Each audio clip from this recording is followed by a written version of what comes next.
Hello again and welcome. I'm Laura Peterson. This At the U at the Center series comes to you from the Osher Lifelong Learning Institute at the University of Minnesota. OLLI is a learning community for people 50 plus who are curious, lifelong learners. We offer hundreds of non-credit courses a year, plus other ways to get involved, like special interest groups and volunteer opportunities. I'm a volunteer too. I want to extend a warm welcome to our OLLI members who are on this webinar, as well as our guests. Today's presentation is titled, A Reckoning with History, the Mapping Prejudice Project, with Dr. Kirstin Delegard. Dr. Delegard received her PhD in history from Duke University and is one of the co-founders of the Mapping Prejudice Project. A third-generation Minneapolitan, she trained originally as a women's historian and explored the history of women in politics in her early research. More recently, she's devoted her energy to public history and unearthing the complex past of her hometown. This focus led to Mapping Prejudice and the Historiopolis Project, which she also founded. In addition to her appointment in the libraries, she holds faculty affiliations with the Department of Geography, Environment and Society, and the Heritage Studies and Public History program. Dr. Delegard, the floor is yours. Well, thank you for that lovely introduction. I'm delighted to be here with all of you. Just give me a second to share my screen. So I'm going to talk today. I'm going to tell you about our work with Mapping Prejudice and describe how the work that we've been doing illuminates how race has shaped access to housing in Minnesota over the last century. But before I do that, I want to tell you a little bit about myself. So as Laura said, I'm a third-generation Minneapolitan. For those of you who know this, who've been around in the city for a while, I went to the old Audubon Elementary School, and I was part of the last class of the Southwest Junior High School. I graduated from Southwest High School, I say when dinosaurs roamed the earth. And then I left Minneapolis for college on the East Coast and told my friends and family that I was never coming back. So like a lot of young Minnesotans, right? And after college, as Laura said in the introduction, I trained to be a professional historian and received a PhD in American history from Duke.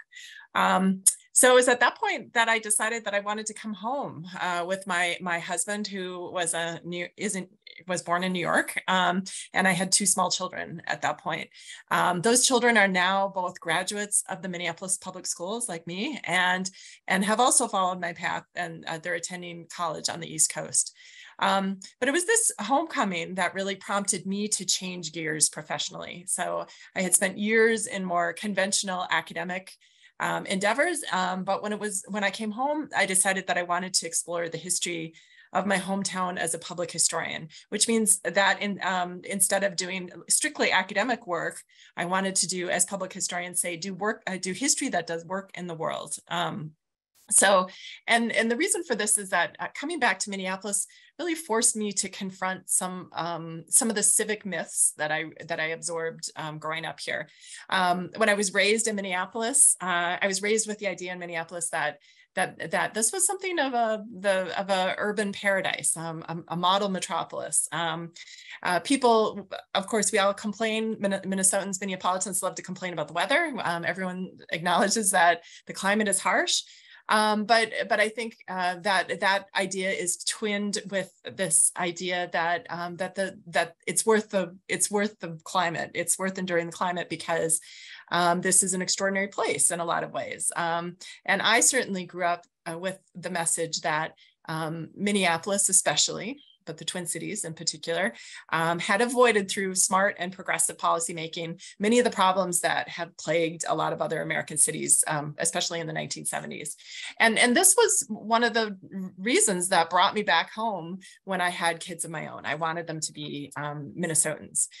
But now that I've been back for a while, and now that I have been doing this public history work in my hometown for all these years, I recognize that the civic myth that I was raised with really obscured some really important facts, namely that Minneapolis has some of the highest racial disparities in the country. I mean, this is not news probably to anyone that's on this webinar, because that certainly has been in the news a lot. But to distill that idea down, it's the idea that Minnesota, the Twin Cities, Minneapolis, offers a very high quality of life for white people, but it can be a very hard place to be a Black person. And I wanted to know why. I decided to put my historical investigation skills to work to unravel the story of how we got to this place. So this was the question or the quest that in 2016 prompted me to come together with other researchers in the Borcher Map Library at the University of Minnesota to create Mapping Prejudice. And we resolved to do something that was long considered impossible, and that was to create a comprehensive map of racial covenants for an American city. So racial covenants were clauses that were inserted into property records to keep people who are not white from buying or even occupying certain parcels of land. So racial covenants have been illegal everywhere in the United States since 1968, when the Fair Housing Act was passed, and they were outlawed even earlier here in Minnesota. And this fact has raised questions for people when we started this work about why we care about developing all this data around racial covenants. And some people have dismissed our investigation as a waste of time. So they've described it as like an antiquarian enumeration of a long illegal practice. People said, look, covenants were terrible, but they're in the dustbin of history. So why should we put all this work into figuring out where they were and what they said? But we believed we were driven by the beginning, by the belief that it was important to know what barriers had been deliberately erected to keep people who are not white from owning property. And we believed that creating a visualization of these barriers would give people in the Twin Cities and Minneapolis a new frame for understanding these contemporary inequalities that we were all confronting. And we also hope that people who wanted to dismantle these barriers would find it useful to see how they were first constructed. So there are a lot of numbers that show how Black and white people fare very differently in the Twin Cities. But there's one statistic that stands out, and that's this one, that in the urban core of the state, which is one of the most prosperous metropolitan areas in the country, has one of the highest racial home ownership gaps. And so what that means is that in the Twin Cities, 76% of white families own their own homes, while only 28% of Black families can say the same thing. And this is significant because housing is foundational for well-being. Access to housing is literally a matter of life and death. So there was a recent report released by the state of Minnesota that found that people who have been unhoused, no matter what their age, their gender, their race, are 3 times as likely to die as the general population. So I think it's common sense to recognize that not having housing is deadly, right? But even if you have shelter, the quality of that shelter determines so much about your life, whether you're going to be healthy or sick. The location determines what your access to education or amenities or green amenities will be.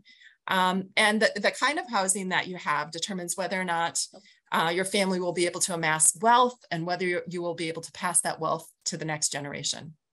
And access to housing has been deliberately restricted in the United States, and racial covenants, these instruments that we study, were a really powerful tool for people who wanted to do this. So the earliest covenant that we found in Minnesota was put in place in South Minneapolis in 2010, and I put it up here on the screen. And this document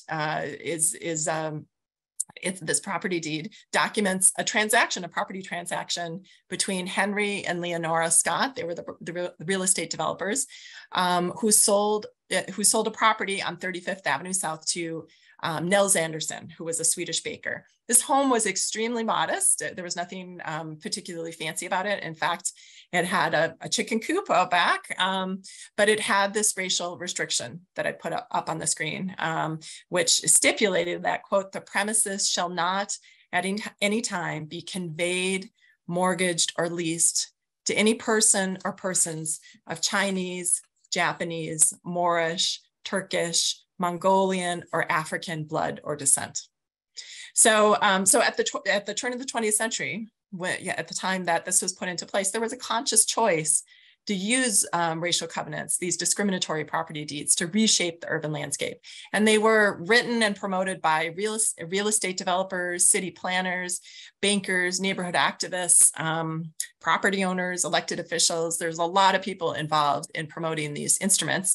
And they weren't the only thing that was working to restrict access to housing. They worked in concert with white violence, with real estate steering, with discriminatory lending practices. But all of these things combine to keep people who are not white from occupying land and owning homes, owning property. The person who wrote this particular one that I have on the screen, his name is Edmund Walton. Walton Boulevard, next to the Mississippi River, is named for him. And he didn't leave a clear explanation of exactly who he had in mind, who he was targeting, but we know that the intent was to keep anyone who was not white from laying claim to this little piece of land in South Minneapolis.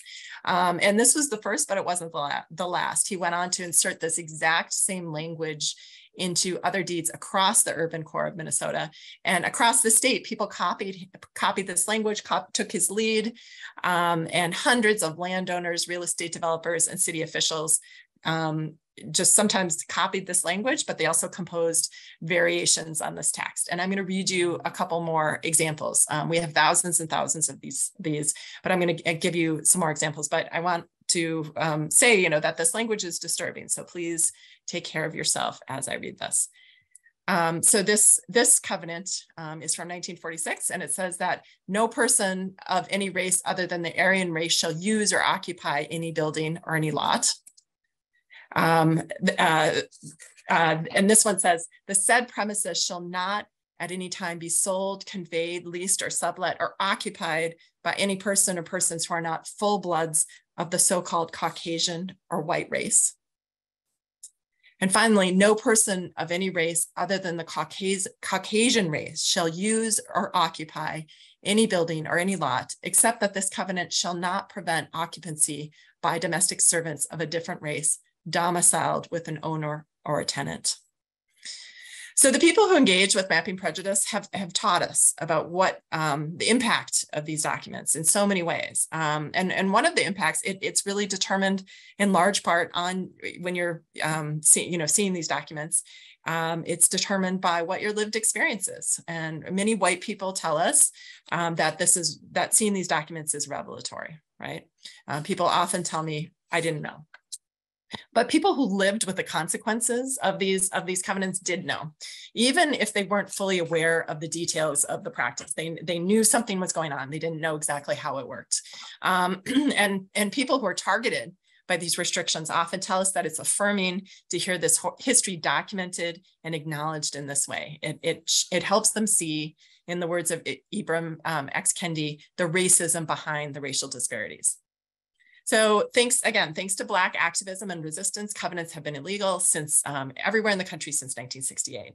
And I would say that once this happened, once they were made illegal, there was a rush to forget that this ever happened. And one of the ways that we talk about the work that we're doing with Mapping Prejudice is we feel that we are peeling back what we have come to see as a willful amnesia. We're trying to empower communities in collective remembering. And it's notable that we have to do this today in 2023 because to raise awareness of these covenants, because when they were in use, there was nothing secret about them. So racial covenants were printed in newspaper ads for new housing developments like this one. They were featured in the plot lines of books and plays and movies, and they were the subject of countless news reports and studies, academic studies. And of course, stories about racial covenants were passed down through Black and Asian and Jewish and Native American families. So in other words, when we started Mapping Prejudice, there was overwhelming documentation of what one scholar has called these unjust deeds. But when we started, there was still so much, when we started asking really basic questions about covenants, like what they actually said, what the language was, where were they used, how much land they covered, people couldn't give us answers. And we didn't know my team didn't know when we started that these questions had actually vexed researchers for more than a century, and that it's been really hard to answer these questions because these restrictions have been buried in millions of pages of property records scattered in county recorders' offices all over the country. But when we were very lucky that we started looking for answers here in Hennepin County, because the recorder's office supported us tremendously as we developed and helped us develop an innovative methodology for identifying and mapping racial covenants. So here's how it worked. Hennepin County gave the University of Minnesota Libraries copies of about 10 million pages of digitized property records. And this allowed my colleagues to experiment with using Python scripts and optical character recognition technology to comb through all of these records to flag documents that seem to have this racist language that I've showed you. And then we harnessed the power of community. We put the property records that we had flagged with computers into a crowdsourcing platform, a digital platform that allowed us to invite volunteers to help us read through these documents. And for our Hennepin County map, we had 3,000 volunteers who read 177,000 historic property records. And I'm guessing that, I bet there's some people on this call who've actually were part of this process. So I'd love to hear from you. So our success with this initial pilot project filled us with hubris. So, and we decided in conversation with some of our community and research partners that we would expand our geographic focus to include St. Paul in 2020. But of course, just as we launched this new phase of the project, the pandemic shut the world down. We scrambled to adapt. We thought maybe the work would have to be put on hold, but we actually found we moved our volunteer sessions to Zoom, like this webinar that we're doing right now. And we were surprised to see how this actually opened up the project even more. We tried to adapt to people's needs at the time. We made guides for educators who started incorporating mapping prejudice into their remote learning classrooms. And just about the time that we were starting to regain some equilibrium in the work, the world split open yet again. So on May 25th, 2020, George Floyd was murdered about a mile from my house. And as you all, I don't need to tell any of you this, but his death, of course, sparked protests that exposed the racial disparities of Minneapolis, of the Twin Cities, to the world. And the Twin Cities really became the epicenter of a global uprising for racial justice. And we struggled to meet the needs of communities through this period.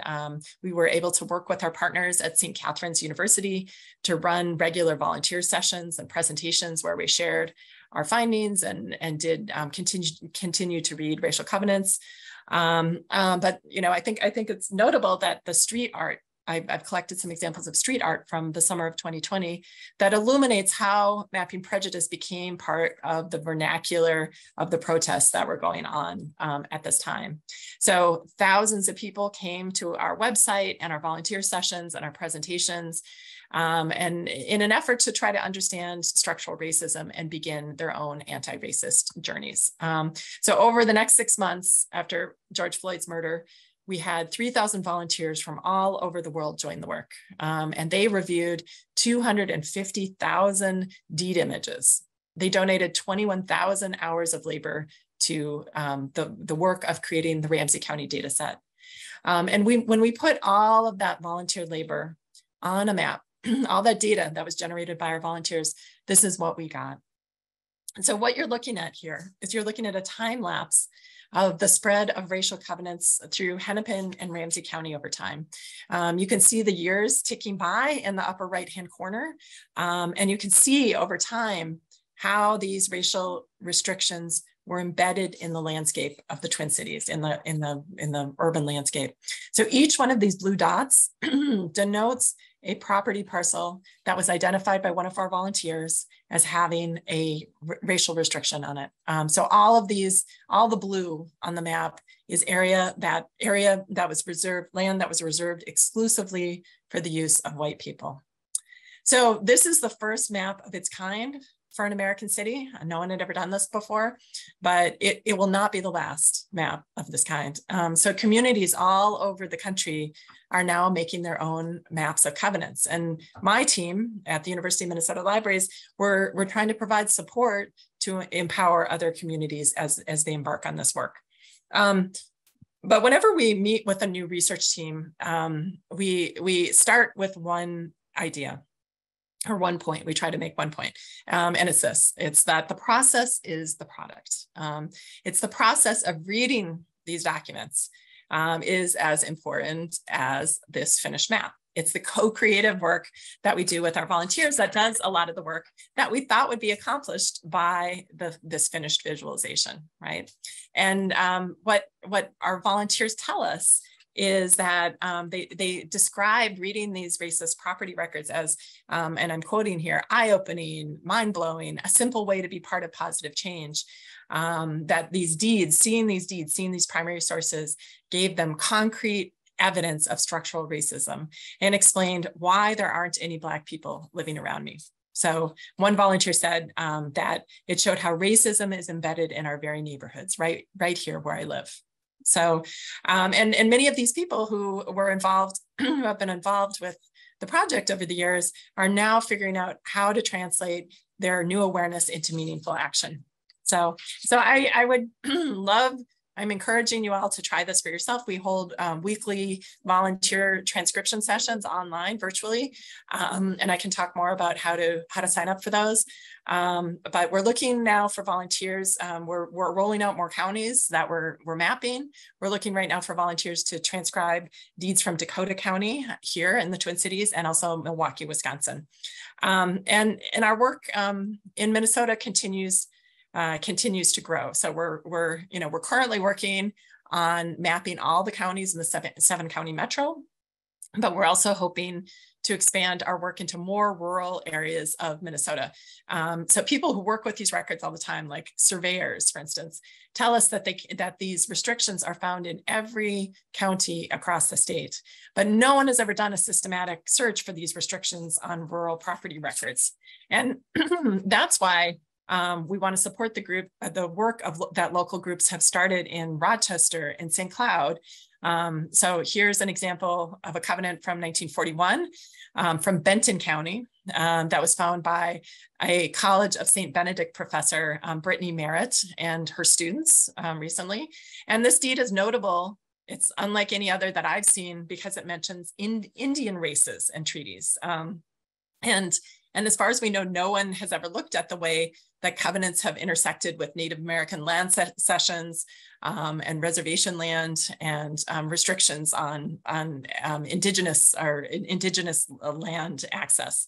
And I think this work really has the potential to change understandings of how and why these racially restricted property records were used. So, but here's one thing that has been already established, that covenants were everywhere. They were in every community across the country because they were promoted by powerful national organizations. So in the private sector, you have the National Association of Realtors, who played a critical role in popularizing covenants. This group made model covenant templates for people to adopt. They also adopted a code of ethics that I put up here that emphasized the importance of maintaining racially homogenous neighborhoods. They asserted that this was the best way to protect property values. And then the federal government followed the lead of private industry on the use of covenants. So government officials at every level, local, state, and national, supported the use of covenants in residential real estate. And when the federal government began to develop new programs in the 1930s to support homeownership, it made covenants one of the factors that determined whether or not a developer could get favorable lending terms.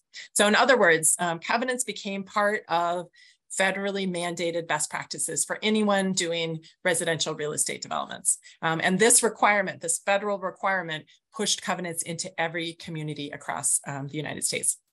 So that's why we're working with researchers across the country to try to create data sets of covenants and map covenants. We're working right now, as I said, with the team in Milwaukee. We're also collaborating with researchers in Washington State, in Iowa, St. Louis, Washington, DC, Michigan, and Chicago. So we really hope that this collective work will result in a national data set of these racial covenants. So, so I told you a little. I started out by telling you a little bit about covenants. I read you the text so you could see for yourself how really explicitly racist they were. I showed you the map so that you could see that it wasn't just they weren't isolated, that they were very widespread. But it's also important to understand how powerful these instruments were.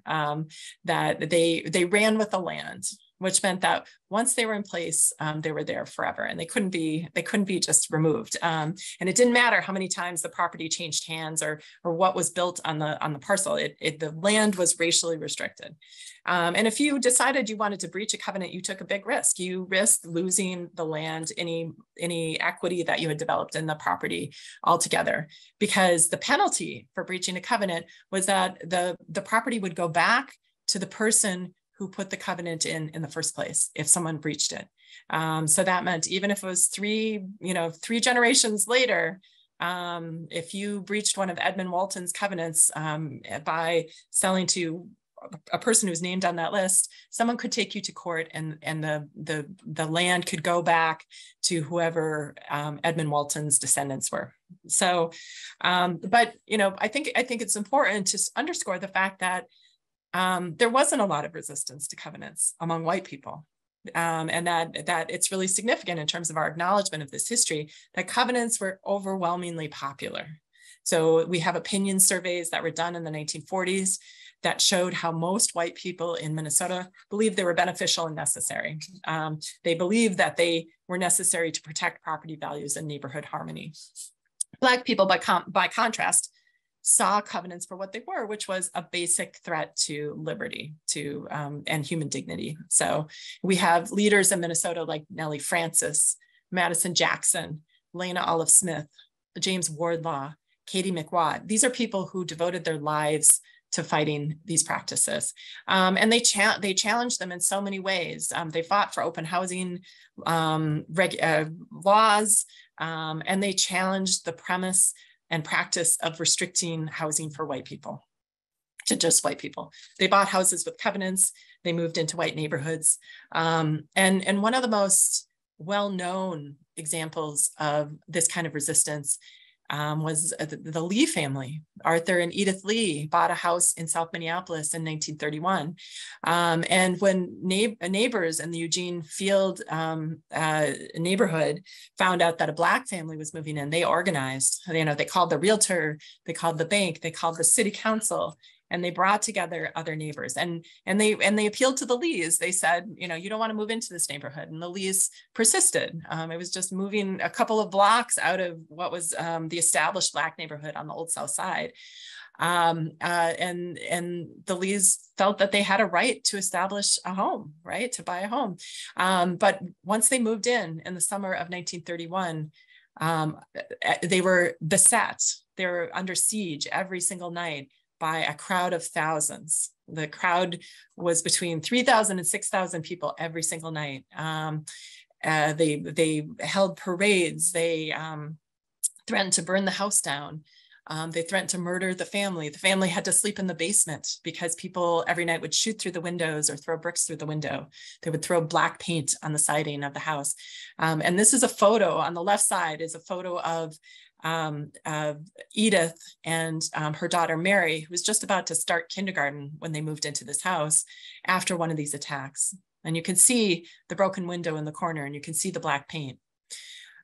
Despite this mob, despite these threats, despite this violence, the house is still standing today. It's on the National Register of Historic Places, actually, in South Minneapolis at 46th and Columbus.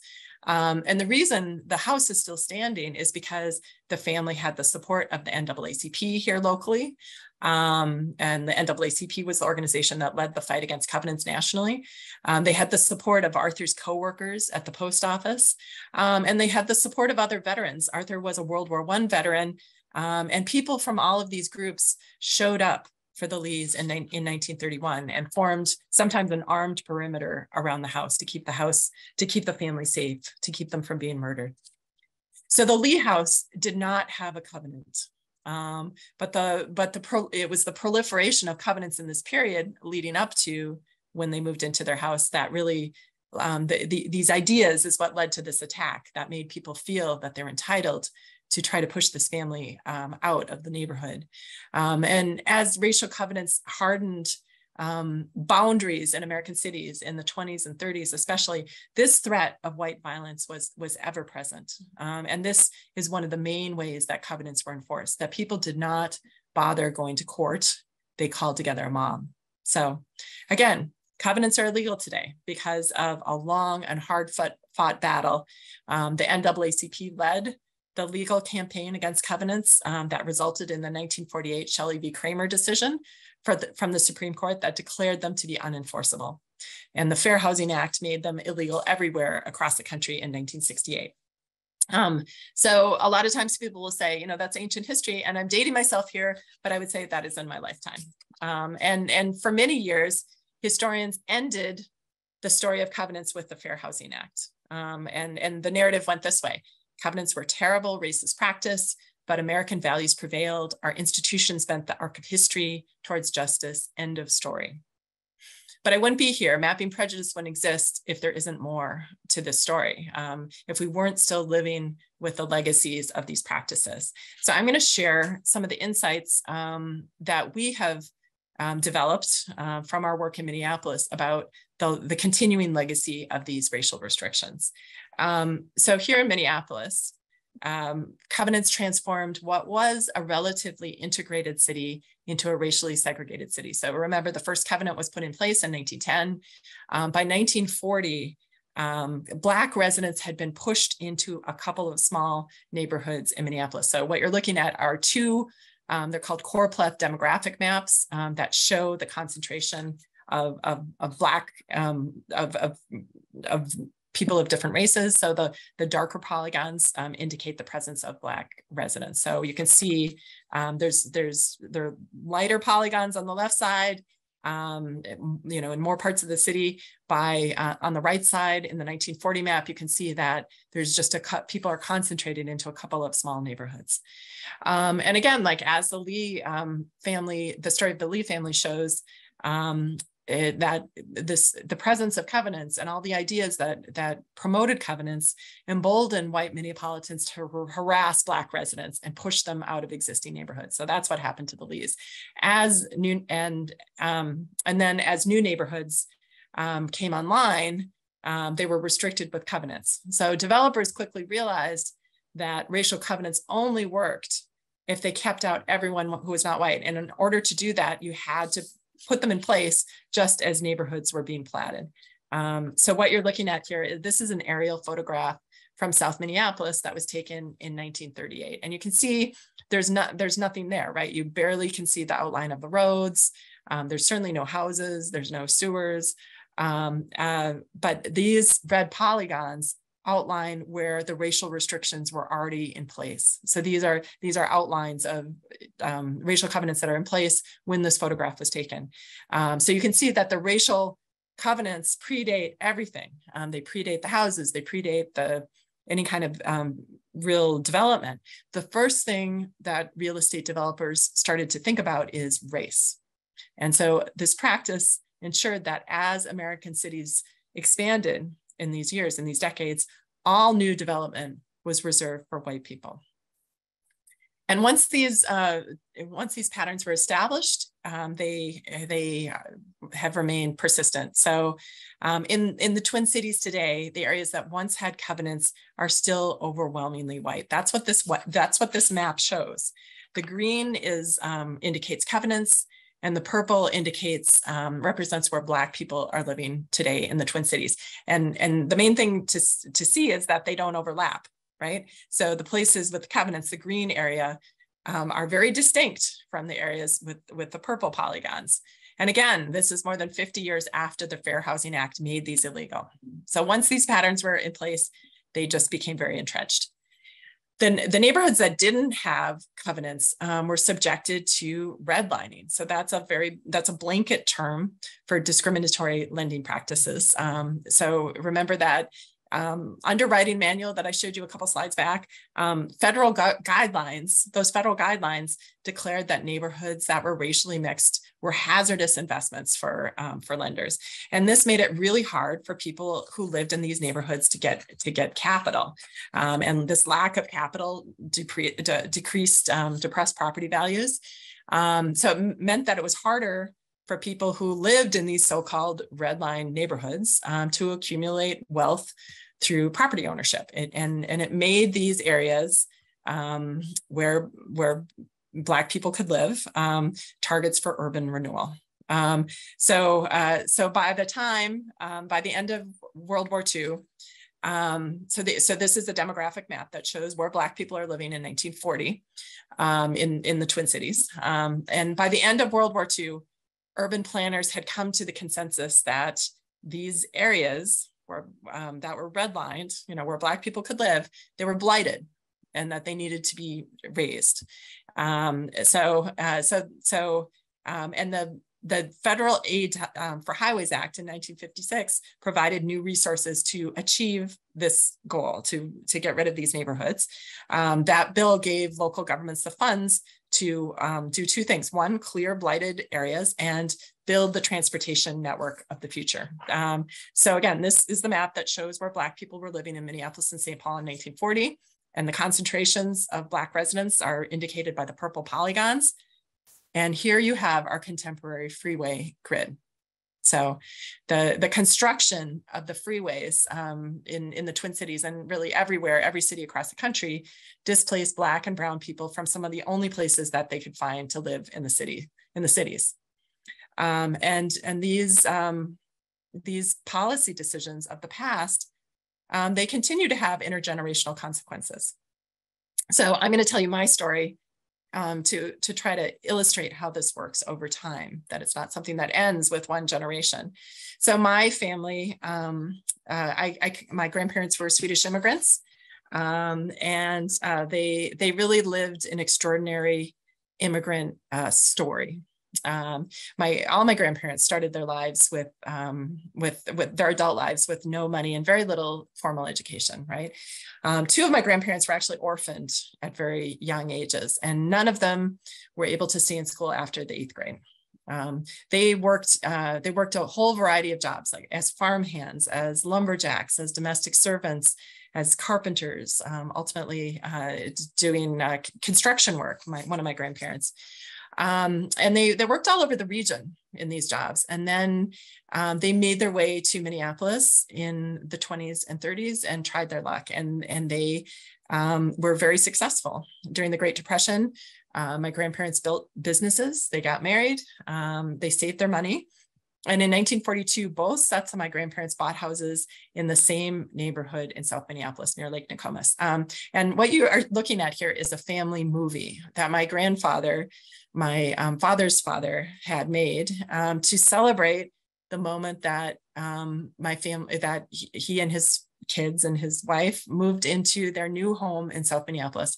And this for a long time, I called this a home movie before someone explained to me that this was actually before the advent of the technology that made it easy for people to take home movies. And he must have hired a film crew to record this. And it just shows, it underscores how big a deal this was and how much he wanted to, how much they wanted to record this moment and celebrate. So, and I just want to point out the guy right in the front here in the overalls, and that's my dad. So thanks to our work now, I know that this house had a covenant. So that black icon on the map marks my grandparents' house, and the red that you see is all covenants. My mom grew up nearby, and it was the same story with her family and her house. Although my grandparents were new arrivals to this country, they were regarded as white. And we know that actually houses with covenants were marketed to people like my grandparents. So this is an ad for the Como Park neighborhood in St. Paul from a Swedish newspaper. And it prints the text of the racial covenants that were put on the houses in that neighborhood in Swedish. And the covenant and part of the ad is the assurance to buyers that the developer, Thomas Frankson, who would go on to become Lieutenant Governor of Minnesota, that he would enforce covenants to the fullest extent of the law. So again, the fact that some new Americans were seen as white meant that they could build their lives in a place that was off limits to other Minneapolitans who had similar incomes and education. So I grew up spending a lot of time at my grandparents' house and houses and listening to stories about what it was like to grow up in this neighborhood near Lake Nokomis. My uncles and my mom talk about, and my dad talk about how it's just a great place to be a kid in the 1950s, that it was really wonderful to be able to there was so many parks.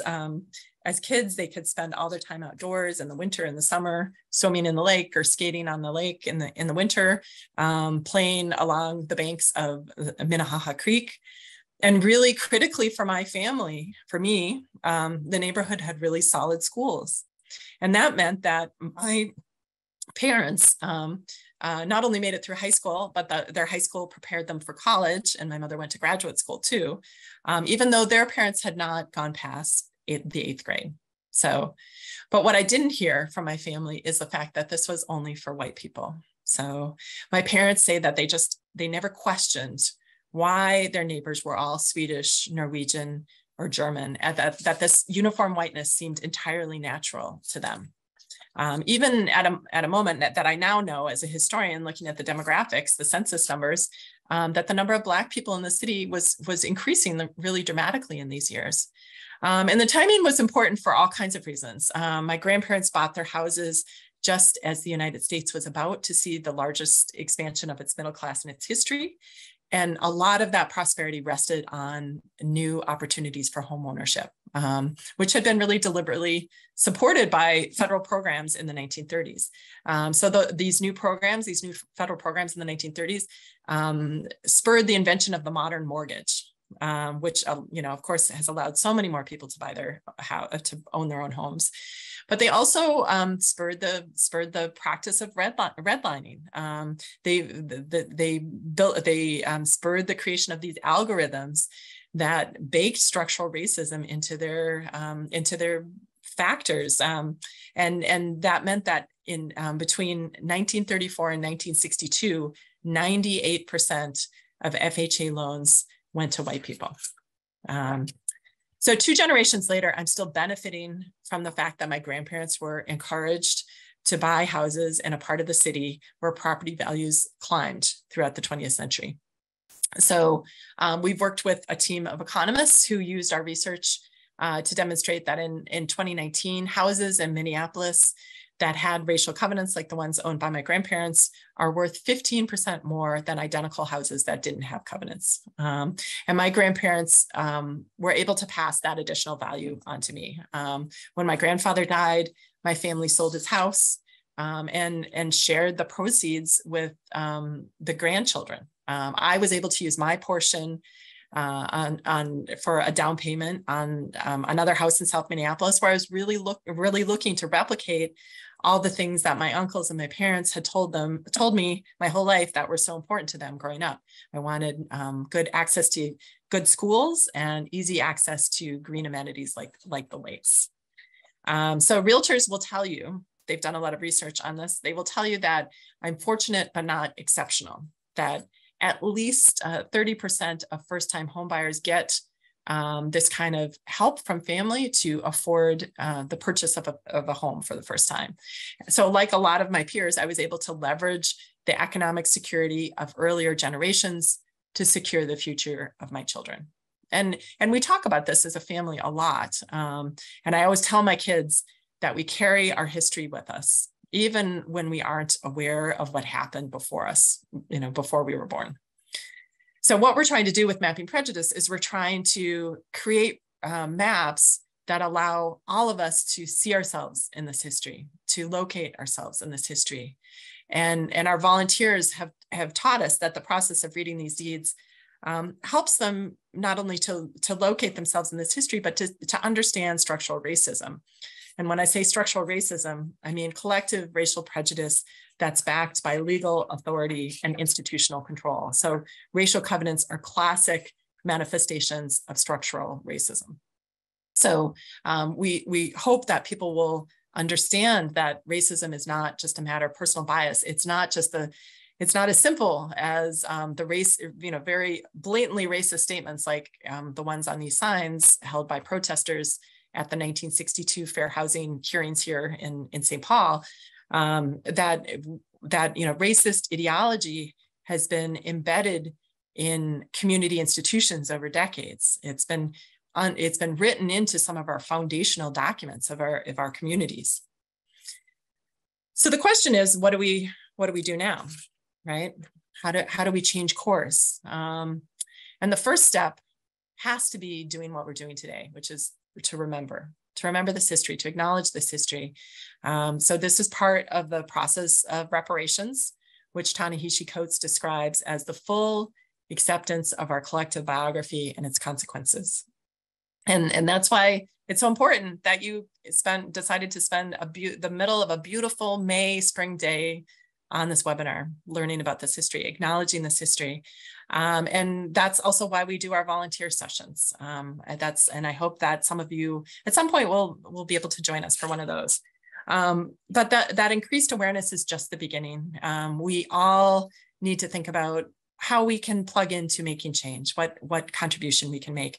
And I take inspiration from history in the sense that it shows us what we can do when we have the political will to make change. We can change policies and we can change structures.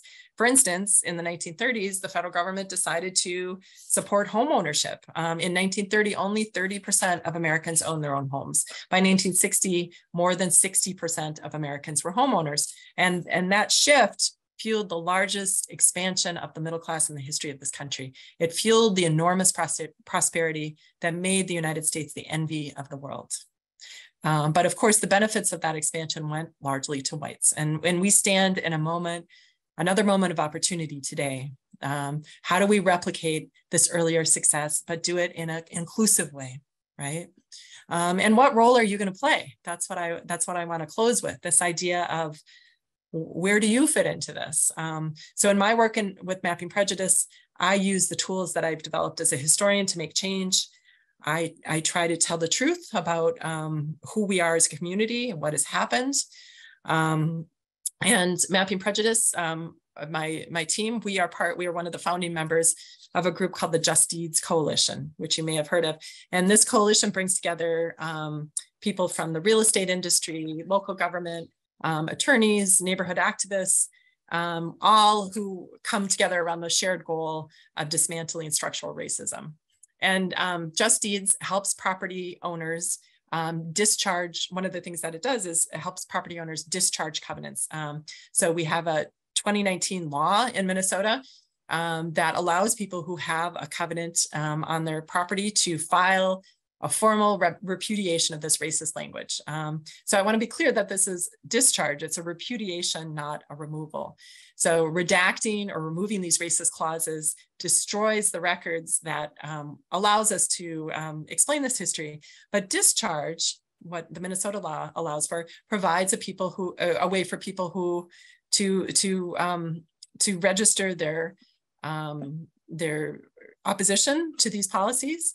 For people who are not white, it allows people to stake a claim to a place that a place where that they were told, that these covenants declared that they didn't have access to, they were trying to deliberately be barred from.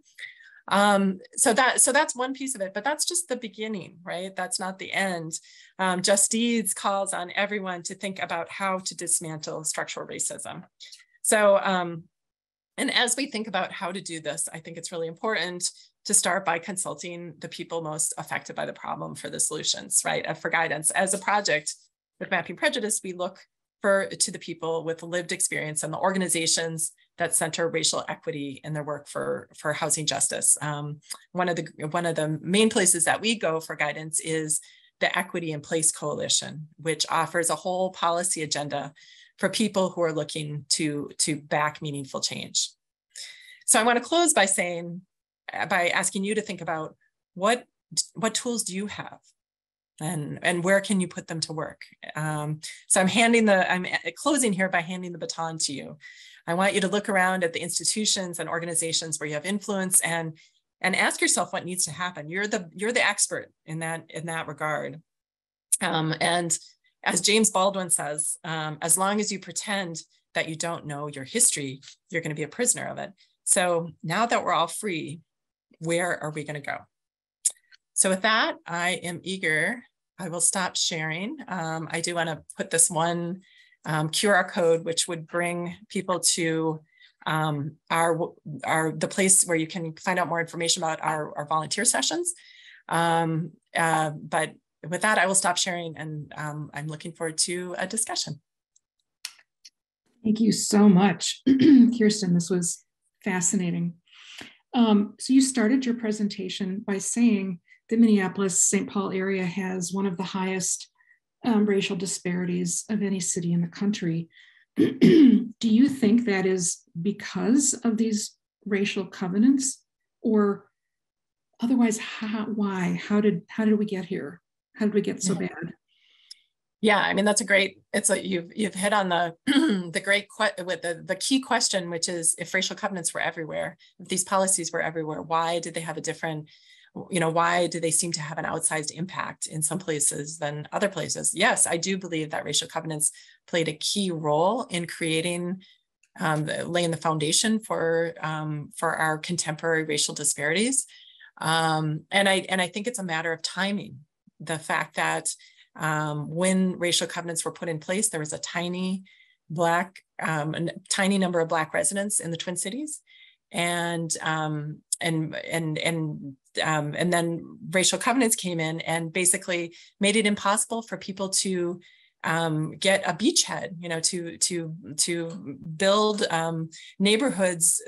large neighborhoods where people could both do mutual aid and help one another and build institutions. Like, every time people would put down roots, there was this experience of serial dispossession, right? Like, the covenants were in place, made it impossible for people to live in most parts of the city.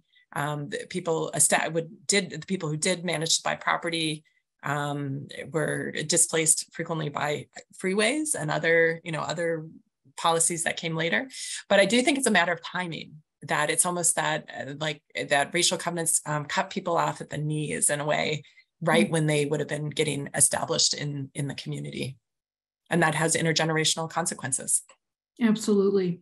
It seems like today's version of a racial covenant could be the gentrification processes that go on as well. That's right. Yeah. So do you have any idea how on earth did owners or buyers have these covenants enforced?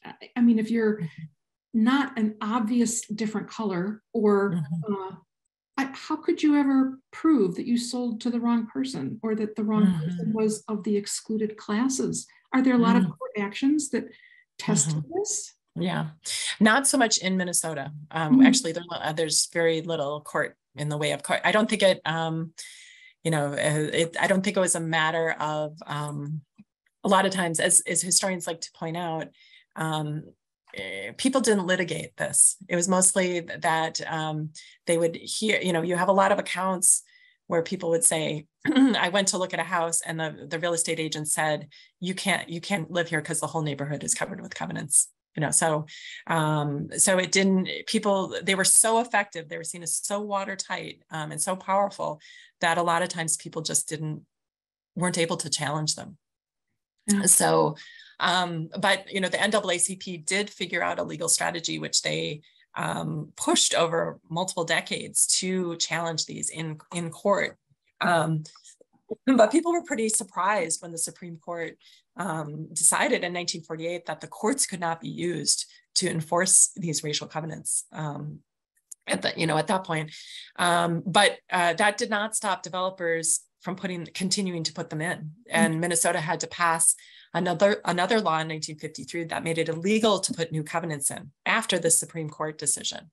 But they only made new covenants illegal. They didn't make old covenants illegal. So in Minnesota, covenants only became illegal. All covenants became illegal in 1962. So it was this long process of eroding the power of these very powerful private contracts to restrict access to property and land. So, have you or your group run into trends in these racial covenants that were based on what was going on in American history? World War II. Japanese, Germans, the Red Scare in the 50s, Russians. I don't know. Yeah. That's a great question. Thank you for that. Yeah, that's a wonderful question. And that was the kind of question that was driving us when we first started this work, is to really try to get like the whole body of the records to see what are the trends. Like people would sort of share individual records with us. So what we have found in general is, and again, this is from very limited data sets just in Hennepin and Ramsey County now, mostly, although we're now getting great new evidence from Milwaukee and, some of these other counties across Minnesota, is that a lot of the early covenants look like the first one that I showed you, which is this laundry list of eugenics kind of terms, naming all the people who are not okay, who are not allowed. But then over time, the documents became much more streamlined and more simplified. And they usually said by the 1940s, they would say only people of the Caucasian race, or people who are not of the Caucasian race couldn't live here. And so then the question is, who's white and who's not white? And of course, we know race is socially constructed. Ideas about who's white and who's not white change over time. It's very, and it doesn't change just in a linear chronological way. It depends on context.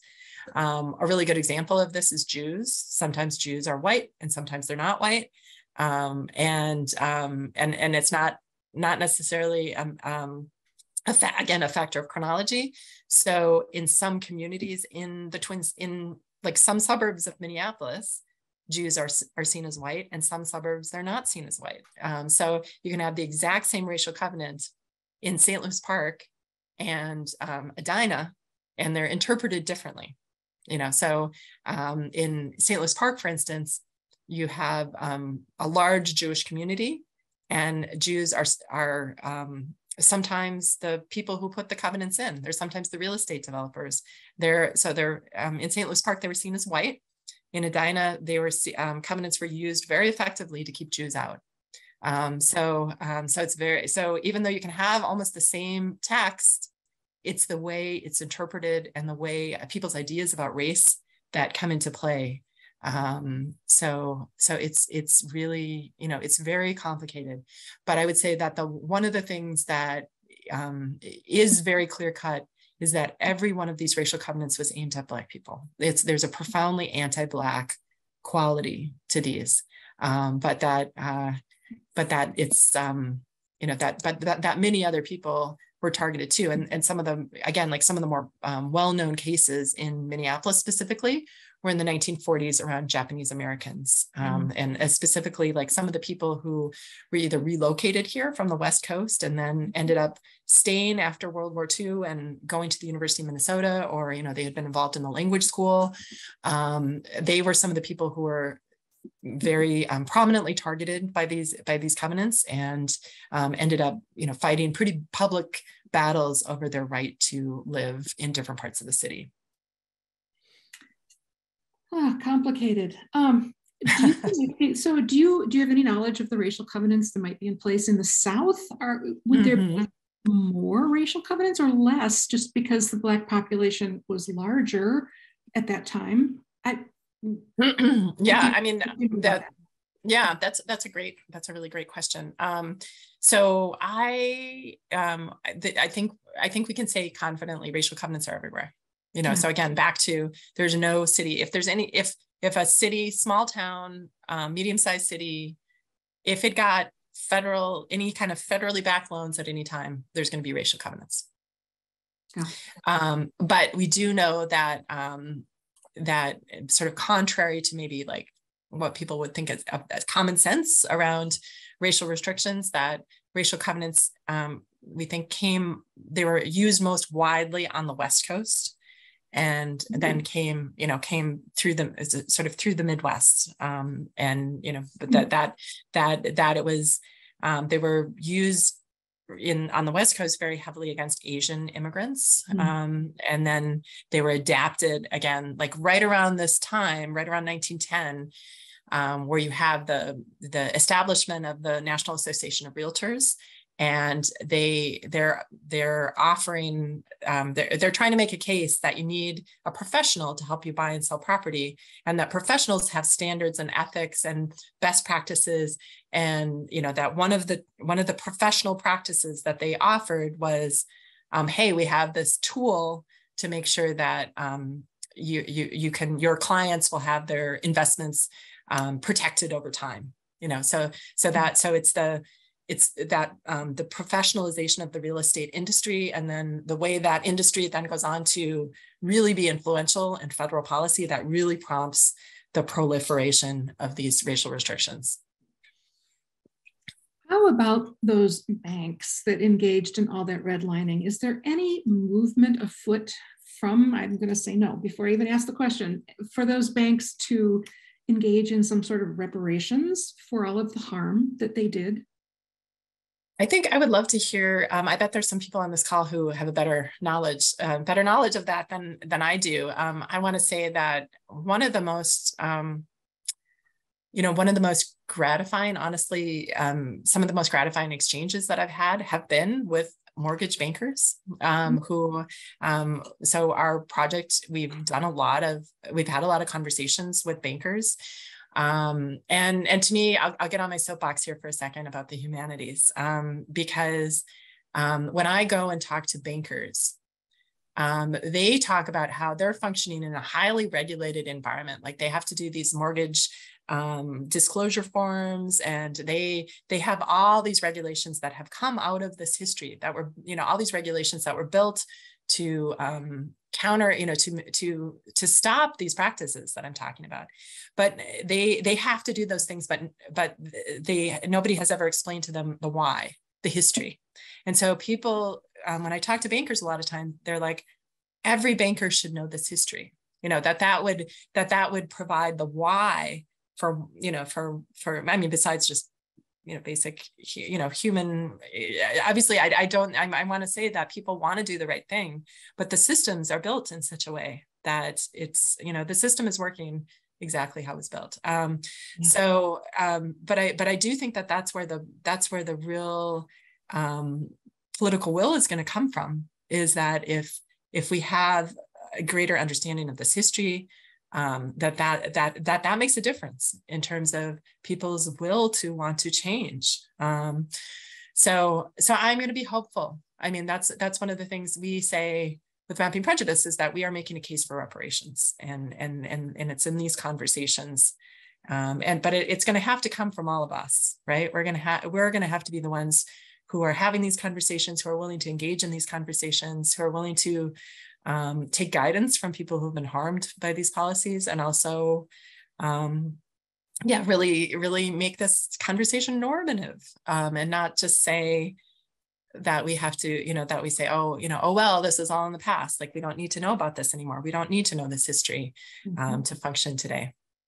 Yeah, I really love the work that you're doing and the groups that you're affiliated with are doing. I wanted to ask you a question about the repudiation process that you mentioned earlier.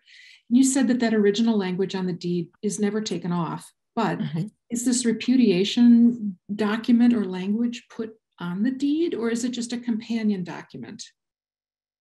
So this is the way it's been explained to me. That is like, your deed is, if you've ever gotten a title abstract, it's like, it can be really like a thick pile of documents, right? And what it is, it's a record of every time the property has changed hands, and anything that has that changes the ownership, anything having to do with the ownership of the property. And so what this repudiation, this discharge process does, is it adds another sheet of paper to that title abstract. And a lot of times now, first of all, when people do title abstracts now, in Minnesota, you're not required to go back more than 40 years. So a lot of times now, when people still see these racial covenants, but it's much more rare because the title, the abstracting process doesn't go back past 40 years. But that this repudiation will show up in an abstract, that people will see that the person who owned this property filed this repudiation of the covenant. So it's like another sheet of paper, instead of taking it like a whiteout to the record. Mm-hmm. And I really credit our Minnesota legislators for being very careful about the way that this legislation was written, and they did it in consultation with a wide group of people, including recorders and other, the custodians of the records. And it stands in contrast to some legislation in other states, which is wreaking havoc through the public record. Like in California, there's a law that has been passed, and recorders are interpreting it to say that they have to find every one of these racial covenants and basically take a black pen to the record and obliterate any evidence that this ever happened. And I understand why people want to do that they want this to be erased. But we feel very strongly, and we have come to this conclusion in consultation with a lot of community groups, I want to say, that it's very important that we not erase the evidence of these crimes, or that is not going to help the situation, but that we have to be able to continue to reckon with this, with what happened, and have evidence that this happened, without it being in people, but at the same time allowing people to not just have to look at it and not have any recourse. Mm-hmm. Which segues right into the other question. I'm sure there's lots of attorneys on the call, like me, who want to get involved in a volunteer. Oh, great. Wonderful. Where do those people go to find out more? Fabulous. I love that idea. Yes, we have, we are so lucky that we have Just Deeds, and Just Deeds is, you can go to the Just Deeds website. I can try to put it here in the chat. My colleagues in Just Deeds, Maria Cisneros and Jared Shepard, are running training sessions for volunteer attorneys who are helping the thousands and thousands of property owners who now want to go through this process of discharge. And one of the things when Maria talks about this process in particular, she talks about that it's not just about the paperwork, that it's about the conversation. It's about learning how to have a conversation with people about structural racism, of being sort of, so it's using your legal skills, but also using your skills as a counselor, right? As a legal counselor, to explain why this matters to you, and what are other avenues for you for action. And what about regular volunteers? What is their, someone wants to know what their role is. What does a volunteer do to help your project? Yeah, so you can get involved at any level, in the sense of, just obviously, thank you for coming to this presentation and learning about this history. And I hope, at the very minimum, like, have a conversation with someone about what you learned here. So that's some of it. But we're mobilizing volunteers to continue this process of documentation. So we are loading new records for people to read in our crowdsourcing platform. So through our volunteer sessions, we teach people how to go through this workflow and extract the information that we need to put these restrictions on a map. So what volunteers do is they look at a deed that the computers have flagged and say, does it have a racial covenant? Yes or no? And then if it has a racial covenant, here's the information that we need to locate it in space, in modern space. So we have a lot of tools and resources on our website. You don't have to go to one of our scheduled sessions. But it's because we have we have like videos and training videos and step-by-step. And honestly, like, you could, if you decide to spend 1 hour you could get up to speed in 1 hour, learn how to read these deeds, read, maybe 10 of them, and then say, I have volunteered for Mapping Prejudice, and that will be, we will be grateful to your contributions. Some people are happy with that. 1 hour is enough. They don't want to read any more old property records, and I totally understand that. But it's not just the reading of the records; it's also just the new understanding, which I think people say changes the way they interact with different institutions. But some people go on from that initial training session to do thousands of these records, and it's been truly extraordinary for us to see the amazing generosity of people with their time, and how meaningful people have found it. So those are that's one avenue. And also another way to volunteer is to invite Mapping Prejudice to come and talk to your groups. Like if you are part of a church or a faith organization or a Rotary Club or a book club, or, we go to lots of community organizations, and we are really looking for new volunteers to continue to help us read these records and to spread the word about this history. Well, I hope that you find a lot from this audience we have today. OLLI people, I think, are very informed and very anxious to volunteer and make the world a better place. So hopefully you'll have a good turnout from that. I'm wondering if you could put that QR code back up while we talk a little bit more, so people can take advantage of that. Yes, I will. Yeah, I'll put in the website. Oh, good. Also, just people have a few comments, so I'll just read those. One person here says, real estate is the best way to build generational wealth, of course, and creating the covenants was a very effective method, and this would have been learned from earlier states' actions, and she recommends the exhibit called Race at the Southern Museum. Yeah, great idea. I don't know if you've seen that or if anyone else has had a chance. And then someone else replied that their parents had a personal experience with this in Golden Valley in 1952. Their parents were looking at a new home, and the realtor was very reluctant to speak with the family until the family asked where the nearest Catholic church was.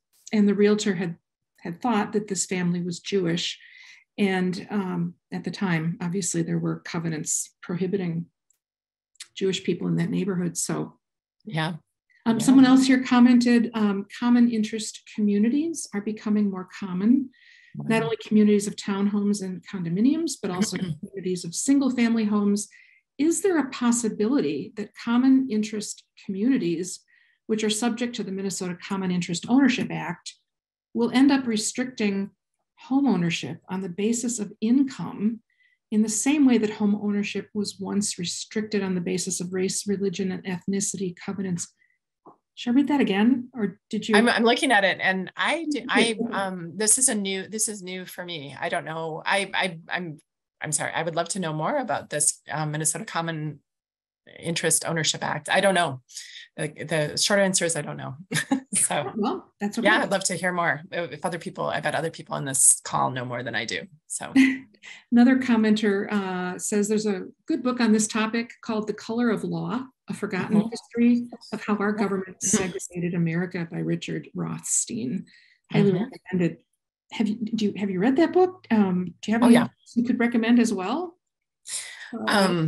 Yeah. What else could I write? So if you haven't seen Jim Crow of the North, which is the documentary, the TPT documentary that Dan Bergen produced, it's just a beautifully done work of art, and it tells this. It follows our team as we were first getting started, but it tells the story of racial covenants and in Minneapolis and how they intersected with a lot of these other practices, like some of the practices that Richard Rothstein talks about, like redlining and discriminatory lending practices and racial steering and all those different practices, which are and white violence. So Richard, I know Richard pretty well, and he was very he's been very focused on redlining in particular in terms of the federal, the role of the federal government, which is really obviously really important. And I talk about that too. I would say that the difference maybe between our work is that he emphasizes redlining. We say that redlining would not be possible without covenants, that actually covenants came first and reshuffled the urban environment, creating those neighborhoods, which then could be redlined. And so we see covenants as sort of more foundational. He talks about covenants in his book too. And since the book came out, I would say there's just been it's really opened the floodgates in a lot of ways for a ton of different research on this subject. And Richard is one of the people who's involved in the redress movement, which is I can put that in the chat too. Oh, thank you. Yeah, and it's a group of people, researchers and activists who are doing, again, like a lot of the same kind of work that we're doing in terms of narrative change, doing more historical research and engaging people if you know this history, what are you going to do about it? What's your action going to be? Yeah. Not at all about racial covenants, but I can personally recommend the book Evicted by Matthew Desmond. Oh, yes. About poverty and problems in Milwaukee. That's also right. very good. Yeah. Book. Yeah, that's a great book. Yes. And of course, anything by Bill Green about the history of Black people in Minnesota. So Bill Green has written, for decades now to document, to tell that story. So I mean, if you're really interested in how some of these things played out locally, Bill Green's work is great. He's written a lot of books that have been published by both the Minnesota Historical Society and the University of Minnesota Press.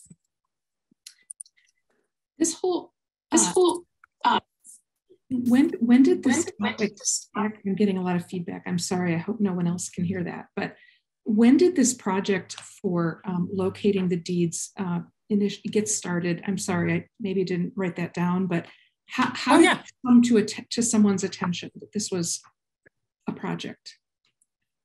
You mean how did, when did we get started as a project, or when was the issue identified that we have this horrible language in covenants? Yeah.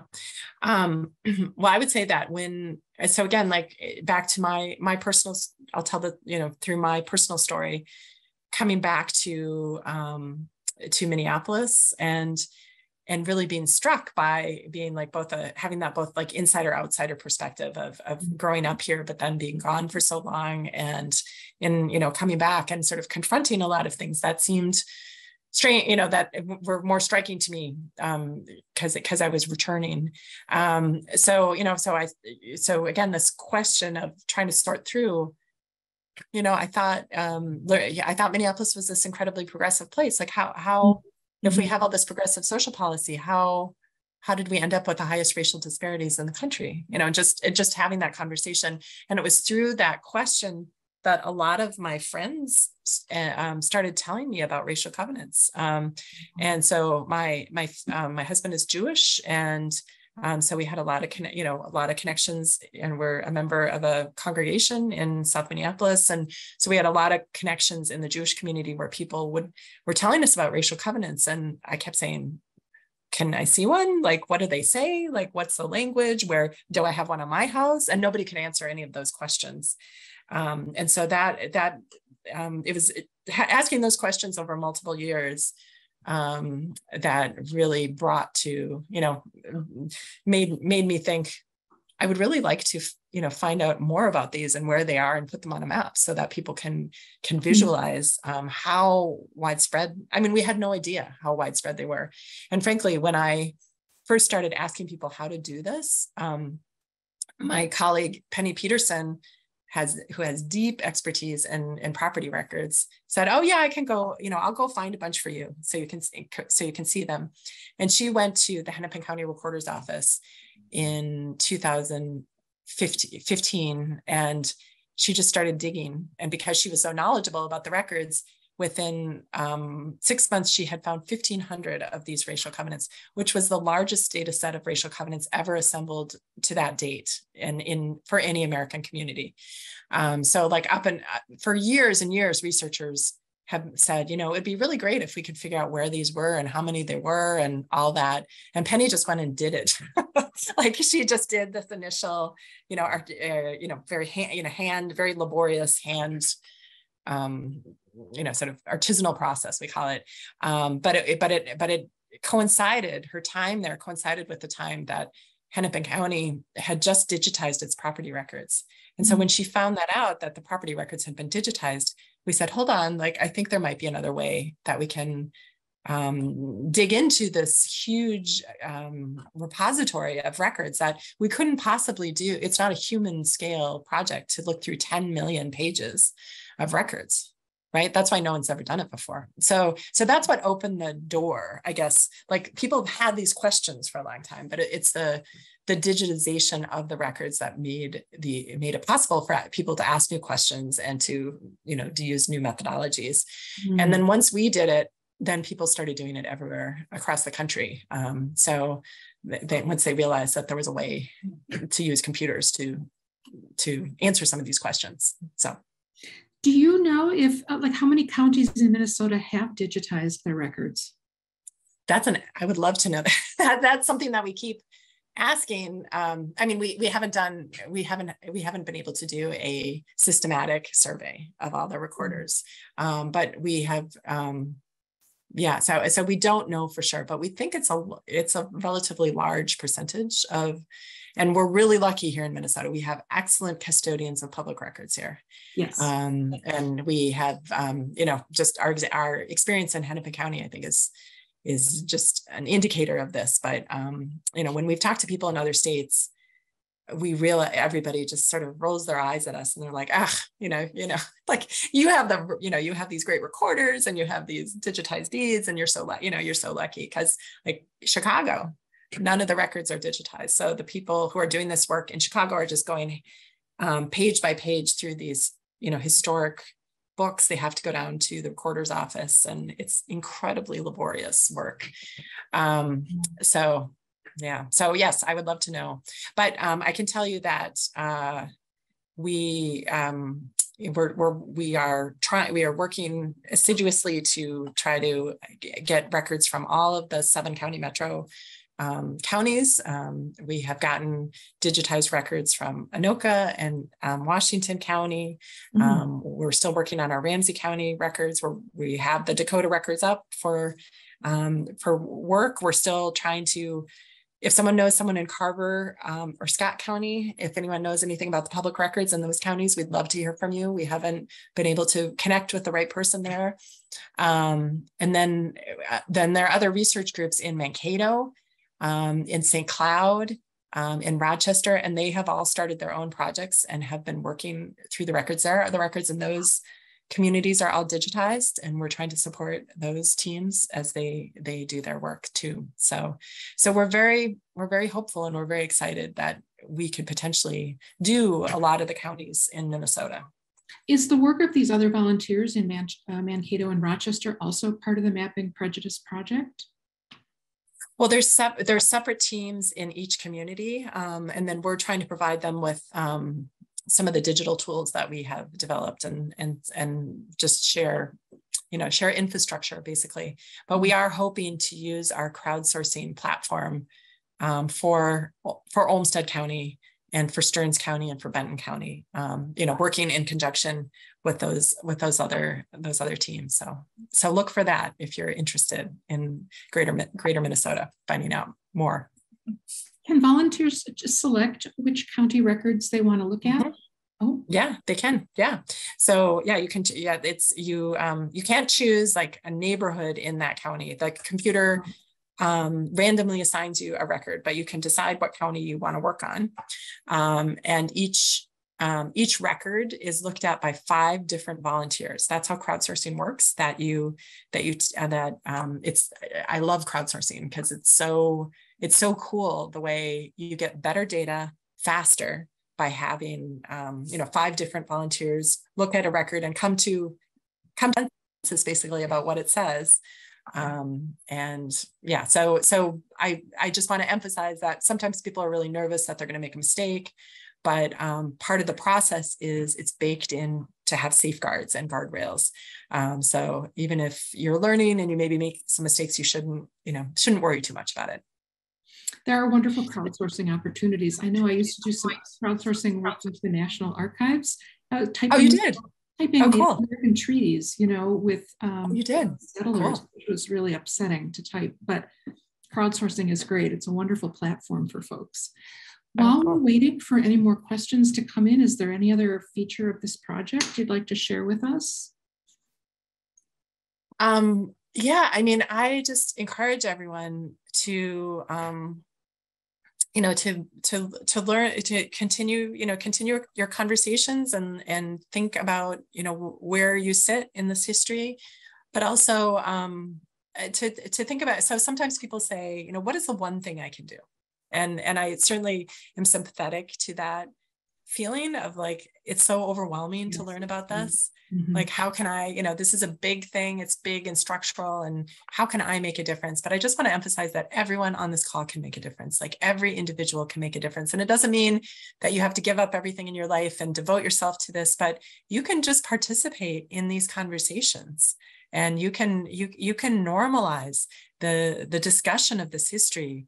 And I think the fact that there's such a pushback and such a backlash in so many sectors of the country to even talking about history at all indicates how powerful it is to have these discussions, so, and of course it can't end just with raising awareness. That's not, we need to make material changes, but just even having these conversations, going to, whether it's a community meeting on zoning or a new affordable housing complex, or even writing an email to your city council member, or, the zoning board in your community. There's so much that everybody can do, that just the micro level. You don't have to become like the super, protester. I mean, that's fine too, but just I think it helps people to figure out, like, where do I sit in the wheel of social change, as they say? What is the one thing that I can do, and just be content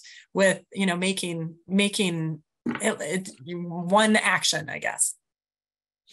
What can a homeowner do if they want to learn more about whether their house has this covenant? And if so, what do they do about it? Where do they go? Okay, that's a great question. So you can go to our website, www.mapping prejudice, and on the homepage there's an interactive map of Hennepin and Ramsey County, and you can actually type in an address and find out whether or not the homes, your properties in those counties, whether we've identified a covenant or not. So we're still working on the Ramsey map. We're still adding new properties. So if you checked when we first released the data set last June, check again, see if your property has maybe been added.